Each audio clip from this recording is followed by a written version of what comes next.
Hello, welcome to Run the Cut Part 1. My name's Phil and the channel is Vlad the Dad UK.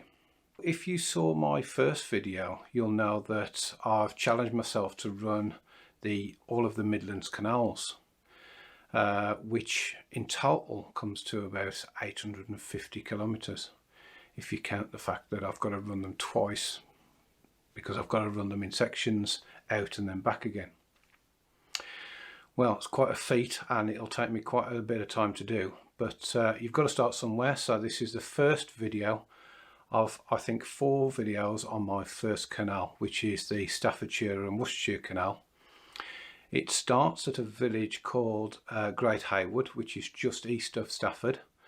It travels towards Stafford and then travels south down towards the River Severn, where it finishes at Stourport-on-Severn. As promised, I've done some research on this particular canal, and it turns out it was one of the first built in the country, or cut in the country, if you exclude those built by the Romans. Those particular canals, the Fossway, were only short and only just navigable and were mainly used for drainage. So if we exclude those, the Staffordshire and Worcestershire canal is one of the first ever built. And it was built by a guy called James Brindley in the 1700s, which is quite interesting to me because I assumed that most of the canals were built in the Victorian age because there's a lot of engineering went on then. But no, these predate the Industrial Revolution. So yeah, 1772 when this canal was first started. And as I say, by a guy called James Brindley, who was one of the initial canal pioneers. They weren't called engineers back in the day, they were called surveyors. The term engineer was only attributed to these guys later on. So it's 46 miles in length, there's 40 odd locks on the Staffordshire and Worcestershire canal and over 100 bridges. I think the first bridge that I'm going to start at Great Haywood is 110. I know there's a few bridges missing. But there you go, there's the size of the task, and as I say, it'll be about 4 videos. Now it's quite weird really, because I've already started running the canal itself and got some footage, but I'm sitting here in lockdown. I started filming in February, but it's now mid-April and we're, as I say, in lockdown because of the virus. So I'm trying to use the time to understand video editing and putting these videos together. So here we go then. Hope you find it interesting.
Welcome to Staffordshire and Worcestershire canal on a very windy February day.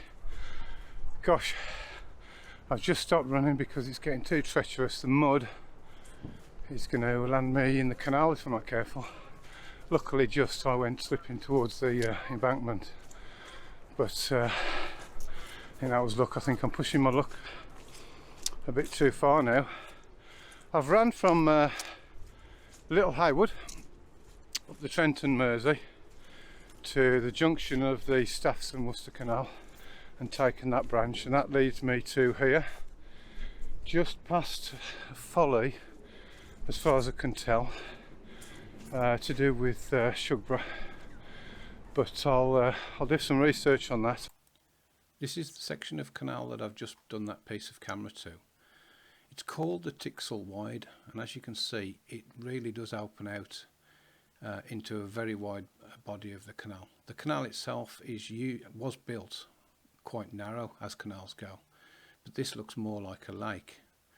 Here's just from the aerial view, and there are a couple of wide areas, but it was all done for a reason. It was actually linked to the property on the left of the picture here, which you can see.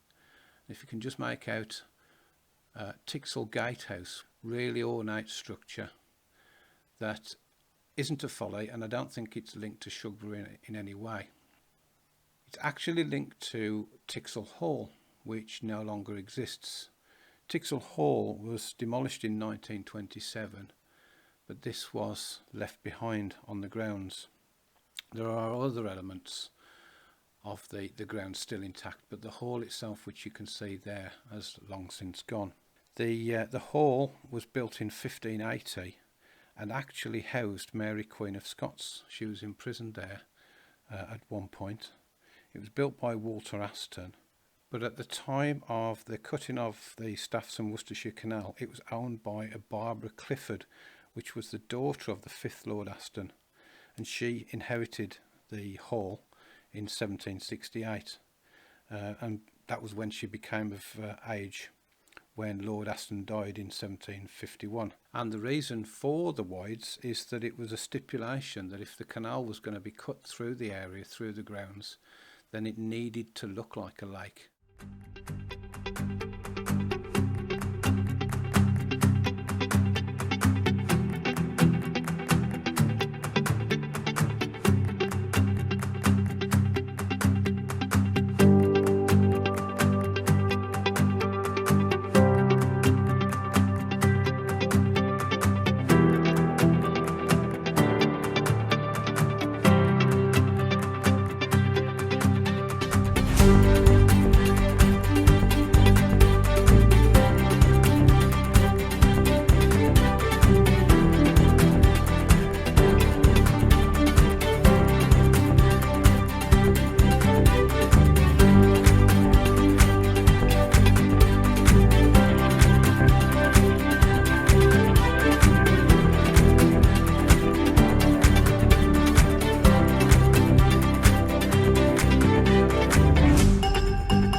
Okay then, so that's the end of my run for this morning.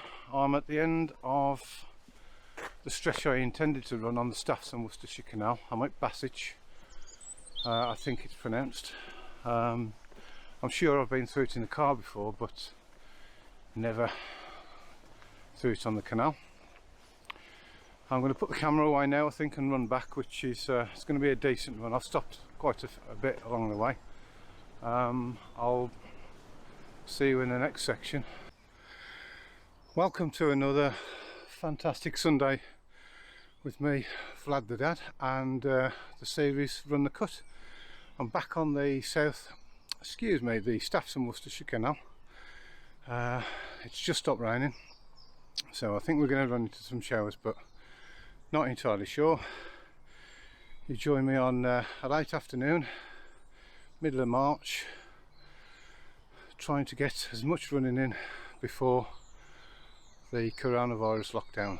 So hopefully another 10-15k if I'm feeling good today. So here we go.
Right, I'm not sure whether you can hear me, but I've chosen to do a bit of piece to camera while running.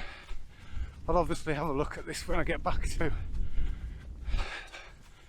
base, but I thought I'd talk a little bit more about what canal running's like if you've never done it before.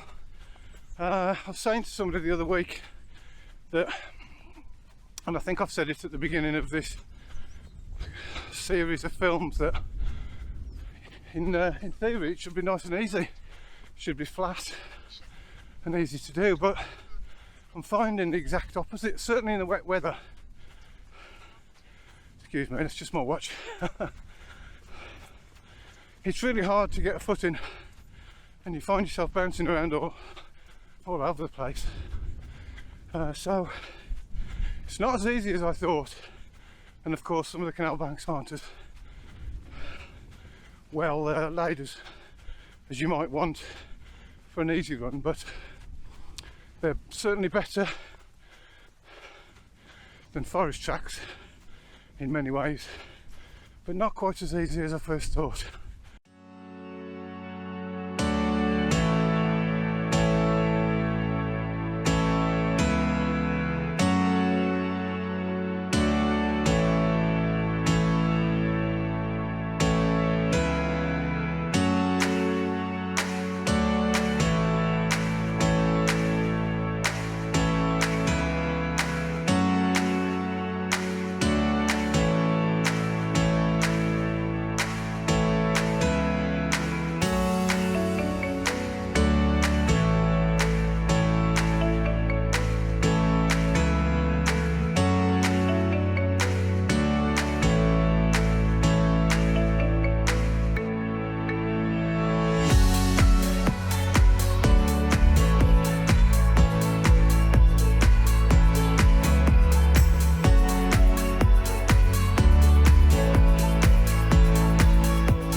Halfway back now, just taking a breather.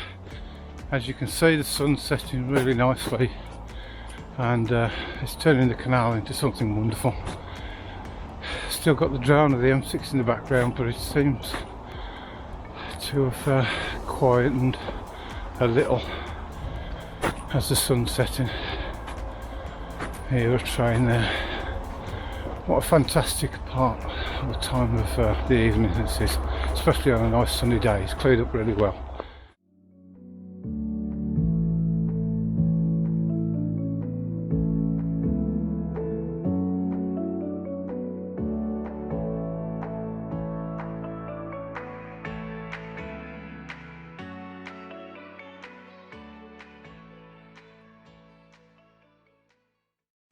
So that brings us to the end of video number 1, Run the Cut part 1. Journey of 8.5 miles, which doubles up to 17, including the runs back to the car, as we've mentioned. It equates to just 3% of the total target of the Midlands canals, which is a small percentage, of course, but it's going to be fun completing them all. And if it was going to take no time, it wouldn't be a challenge. So I'm completely happy about that. We've done roughly a quarter of the Staffordshire and Worcestershire canal now. When I say a quarter, we're just shy of that, and the next video will bring us just shy of halfway, but plenty to see. So the next video will see me completing about another 9 mile of the northerly section of the canal. It'll take me down to a place called Slade Heath. Thereafter we move into some more industrialised areas such as Wolverhampton and down further towards the Severn. So I hope you can join me. If you've enjoyed what you've seen, then you know what to do. Apparently there's some buttons down here. Like and subscribe to the channel, and I'll see you next time. Bye for now.